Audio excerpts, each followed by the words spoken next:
In true Chicago Bears fashion, the Bears offense failed to set their young quarterback up for success in their Sunday Night Football matchup against the Texans. In Week 2, Bears quarterback Caleb Williams was pressured on 23 of 48 dropbacks and was sacked a whopping 7 times. No other quarterback faced more pressures or took more sacks in Week 2. The film inspired an all too familiar feeling of dissatisfaction at every level of the offense. From the design to the execution, Chicago left a lot to be desired against Houston. The faces are new in this Bears offense, but the problems are similar, and it all starts with a fundamental flaw in the team-building philosophy. Since Ryan Poles took over as Bears general manager, the front office has prioritized adding receivers over offensive linemen. In a deal that sent the 2023 number 1 overall pick to Carolina, Chicago received wide receiver DJ Moore in return. Then, during this past offseason, they signed veteran receiver Keenan Allen and drafted former Washington receiver Rome Odunze with the number 9 overall pick. Going into the season, they had the best receiving core that a young quarterback could ask for, but the personnel in the offensive line room remained well below average.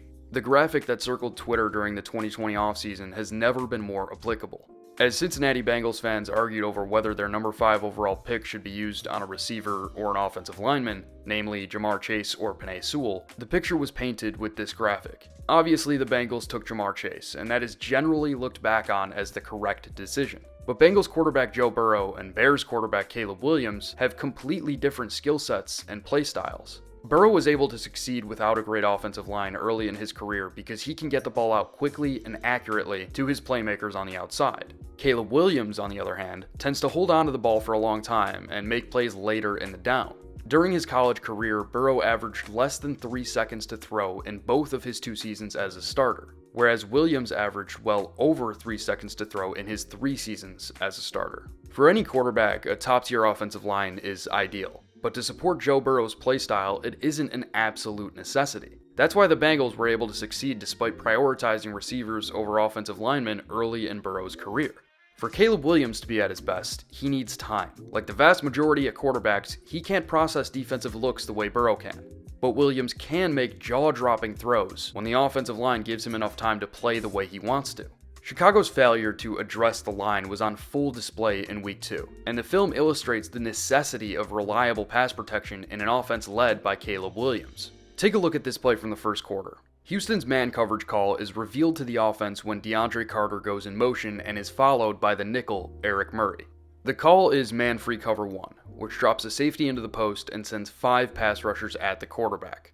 It's a call that essentially says, "My guys are better than yours." And you're going to see a lot of it today, especially on third downs. Here, it's 3rd and 9, and Chicago's call tells Carter to run a go route, DJ Moore to run a stop route that breaks back to the ball at the line to gain, and Rome Odunze to run a dig route coming from the backside. Post-snap, Houston runs an ET stunt attacking the left side of the offensive line, which the guard and tackle fail to pass off. That allows Houston to put pressure on Williams before the downfield route concept develops. When the pressure gets in, Williams still has his eyes on the front side of the concept because DJ Moore hasn't broken back to the ball. Rome Odunze separated on the backside, but Williams couldn't progress to that route in time because of the pressure. That pressure led to Houston's first of 7 sacks on the day.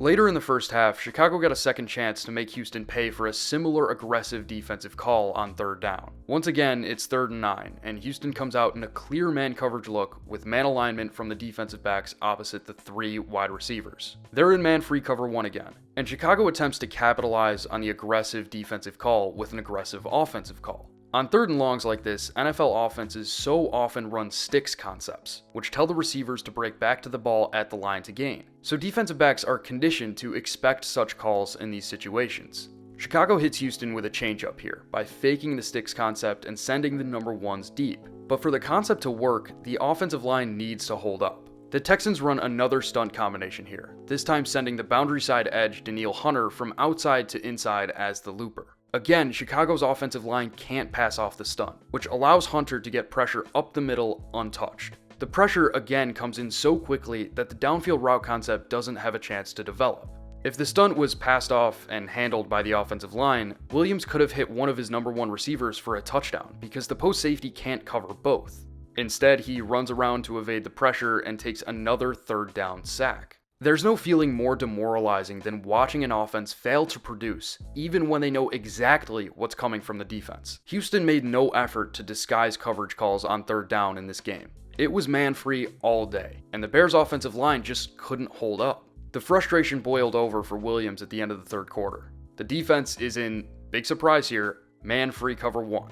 And at this point, Williams doesn't feel like the offensive line can give him enough time to execute the 3-man concept to the field side. So he takes his pre-snap alert read, DJ Moore, on a go route against single coverage to the boundary side. Feeling pressure coming from his right, Williams has to let go of the ball from a moving platform.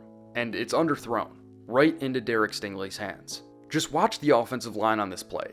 It is brutal. The right guard and left tackle both get bull rushed right into Caleb's lap, so he can't step into this throw, but he tries it anyway and pays for it with a turnover.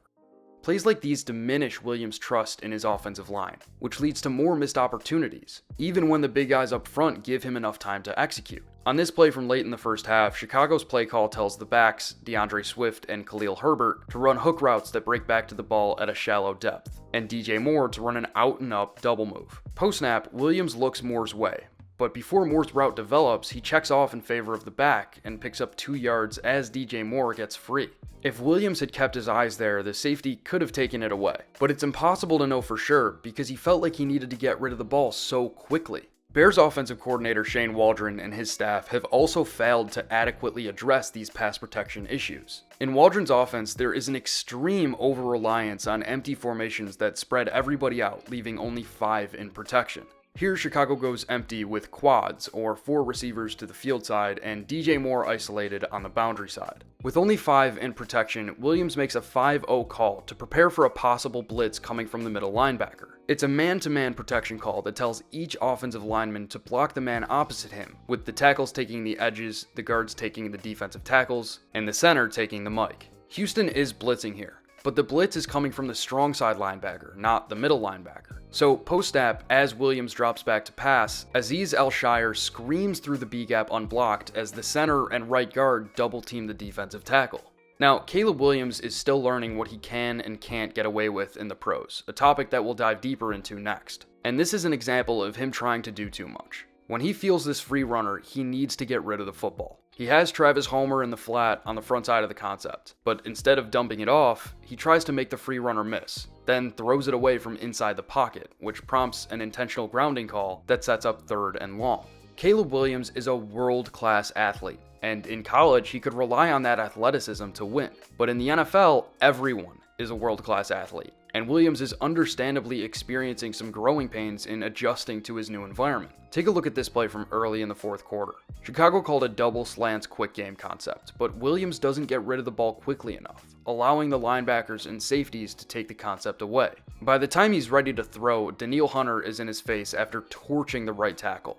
Williams breaks the sack and turns the play into a scramble drill.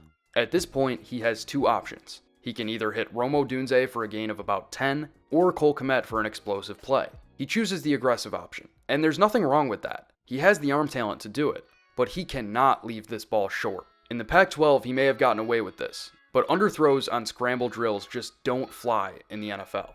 He'll probably throw a lot more of these on his way to finding that balance between aggressiveness and conservativeness, so patience will be key in his development. But there have been flashes. On the first drive of the game, Williams uncorked a beauty on 3rd and 12. Pre-snap motion gives Chicago a zone coverage ID, and the middle of field closed look suggests cover 3.